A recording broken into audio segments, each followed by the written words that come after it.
बनाइदियो भन्नु घाम आउँछ गर यहाँ रोपिहाल्नु पवित्र आन्टी यता आएर गर्नु के गरेको म त के गर्न बोला भनेको त उ गर्न पो बोलाएको छु मलाई खेती आउँदैन नानी जस्तो पनि खेती म त एक दिनै हो हाल्नु दुई लाइन दुई लाइन कस्तो जानेन भने होला रोप्नलाई नि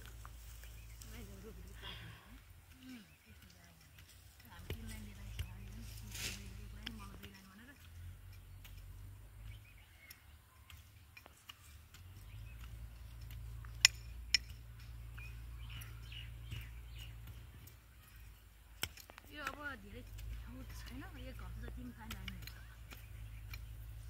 अब पानी पर्दैन भने सबैको मास कति आयो